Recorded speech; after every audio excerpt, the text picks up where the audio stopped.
नमस्कार आणि आपण पाहत आहात लोकहित लाईव्ह न्यूज चॅनल, आवाज सर्वसामान्य जनतेचा। सण उत्सव साध्या पद्धतीने करून सामाजिक बांधिलकी राखून पूरग्रस्तांसाठी मदत करा, शांतता समितीच्या बैठकीत आवाहन। 20 ऑगस्ट रोजी राजे छत्रपती संभाजी महाराज उद्यान येथे पोळा, तानापोळा, गणेशोत्सव, ईद ए मिलाद, नवरात्री उत्सव संबंधाने शांतता समितीचे बैठकीचे आयोजन करण्यात आले होते। या कार्यक्रमाचे अध्यक्ष आमदार किसनराव वानखेडे तर प्रमुख मार्गदर्शक कुमार चिंतासाहेब, पोलीस अधीक्षक यवतमाळ, प्रमुख अतिथी सकाराम मुळे, उपविभागीय अधिकारी, बैठकीचे आयोजक हनुमंतराव गायकवाड, उपविभागीय पोलीस अधिकारी होते। या कार्यक्रमाला उप अधीक्षक अशोक थोरात, जिल्हा समन्वयक नितीनभाऊ भुतडा, माजी आमदार नामदेवराव ससाने, गट विकास अधिकारी किरण कोळपे, मुख्य अधिकारी महेश जामनोर, तहसीलदार राजेश सुरडकर, दुधेवार सर, चितंगराव कदम सर, शहादत खान, ठाणेदार शंकर पांचाळ, महागाव, बिटरगाव, पोफाळी, दराटी पोलीस स्टेशनचे ठाणेदार या मंचावर उपस्थित होते। यावेळी अनेक मान्यवरांनी आपले विचार मांडले। यावेळी सामाजिक बांधिलकी राखून उमरखेड व महागाव तालुक्यातील पूरग्रस्तांसाठी मदत म्हणून उमरखेड येथील माळी समाज बांधवांनी त्यांच्या गणेश मंडळाकडून 11,000 रुपये जाहीर करण्यात आले व यवतमाळ जिल्ह्याचे पोलीस अधीक्षक कुमार चिंतासाहेब यांच्याकडून 51,000 रुपये तर यवतमाळ उप अधीक्षक अशोक थोरात यांच्याकडून 21,000 रुपये पूरग्रस्तांना मदत म्हणून जाहीर करण्यात आले। शांतता समितीच्या बैठकीला सर्व गणपती मंडळाचे व सर्व संघटनांचे पदाधिकारी, पोलीस पाटील, कार्यकर्ते, पत्रकार उपस्थित होते। या कार्यक्रमाचे प्रास्ताविक उमरखेडचे पोलीस निरीक्षक शंकर पांचाळ साहेब यांनी केले व सूत्रसंचलन अनुलोम महाराष्ट्र प्रमुख गजाननराव शिंदे यांनी केले, तर आभार प्रदर्शन बिटरगावचे ठाणेदार पांडुरंग शिंदे साहेब यांनी केले। लोकहित लाईव्ह न्यूजसाठी विजय कदम, उमरखेड।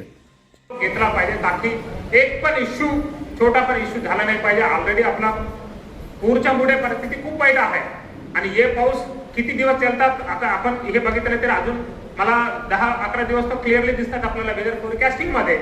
त्यामुळे आपण खूप अलर्ट मोड मध्ये म्हणजे बाकी परिस्थिती पण पाहून आपला सण उत्सव आपण सादर केला पाहिजे आणि शांतता पद्धतीने पार पडला पाहिजे। आणि आम्हाला माहिती आहे आपल्या जिल्ह्यामध्ये, आपला शहरला, आपल्या तालुक्यामध्ये जास्तीत जास्त पाऊस येऊन म्हणजे महागाव आणि उमरखेड तालुक्यामध्ये जास्तीत जास्त नुकसान झालेले आहे आणि गुन्हेगारी आपल्या अंगावर घेतली नाही पाहिजे लक्षात ठेवा। या वर्षात 15,000 20,000ची भरती महाराष्ट्रात होते।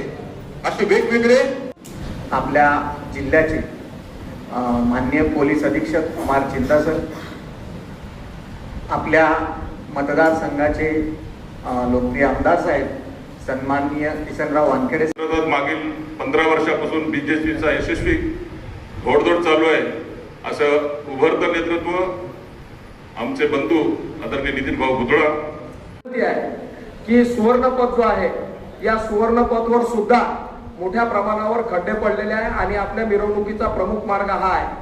आपल्याकडे जी काही नगर परिषद आपली सक्षम आहे, रस्ते अनुदान मध्ये आपल्याकडे पैसे नसेल तर आपल्या नगर परिषदच्या ओन फंड ह्या सगळ्या समाजाचे सण साजन करत असताना ज्या काही अडचणी असतात, विद्युतची असते, रस्त्याची असेल, रस्त्याच्या स्वच्छतेची असेल, त्याचबरोबर पाण्याची व्यवस्था असेल, हे तात्काळ त्या ठिकाणी प्रशासनाने सुद्धा आणि सामाजिक संघटनांनी सुद्धा त्या ठिकाणी आपल्या योगतीनुसार उमरखेड तालुक्यातील शांतता कशा प्रकारे आवाजित राहावी याकरिता उमरखेड शहरातील उमरखेड तालुक्यातील सर्व प्रमुख लोकांची बैठक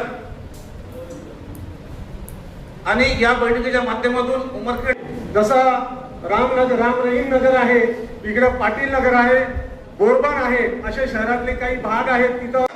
परंतु माझं येथे माझा मागील 1 वर्ष 2023 मध्ये मी इथे गणेशोत्सवाच्या वेळेला होतो, आज पण आहे। मला पूर्ण विश्वास आहे येथील उमरखेडच्या जनतेवर आणि पदाधिकाऱ्यावर, राजकीय असतील, सामाजिक असतील, सर्व क्षेत्रातील निश्चितच हा उत्सव शांततेत, सुव्यवस्थेत आणि खेळीमेळीच्या वातावरणात पार पाडेल आणि ती जबाबदारी आपण निश्चित शांततेसाठी आपण भरगच्च प्रमाणामध्ये प्रत्येक वेळेला आपण सगळी जी काही मंडळी आहेत ही जाणकार मंडळी या ठिकाणी नेहमी आज की ये मीटिंग आने वाले सन त्योहार ईद उत्सव के निमित्त में कर्तव्य नाही आहे हे आम्हाला एका चुकीच्या मार्गाकडे नेत आहे. त्याच्यामुळे कर्तव्यबोध आम्ही केला पाहिजे आणि हाच कर्तव्यबोध. त्याचप्रमाणे मंचावर जिल्हा पोलीस अधीक्षक श्री कुमार चिंता सर, अप्पर पोलीस अधीक्षक श्री अशोकजी थोरात सर, भाजपाचे लोकप्रिय नेते नितीनजी भुतडा सर, नामदेवरावजी ससाने साहेब, दुधेवार सर, चितंगराव सर, तसेच शिरत कमिटीचे अध्यक्ष शहादतभाई मुळे सर, त्याचप्रमाणे तहसीलदार सुरडकर सर, सर्व प्रशासकीय विभागाचे पदाधिकारी, त्याचप्रमाणे सर्व पत्रकार बंधू, गावातील प्रतिष्ठित मंडळी, शांतता कमिटीचे सदस्य, पोलीस पाटील तथा युवक वर्ग यांनी या कार्यक्रमासाठी आपली हजेरी लावली. त्याबद्दल मी पोलीस प्रशासनाच्या वतीने त्यांचे जाहीर आभार मानतो आणि अध्यक्षाच्या वतीने या ठिकाणी हा कार्यक्रम संपला.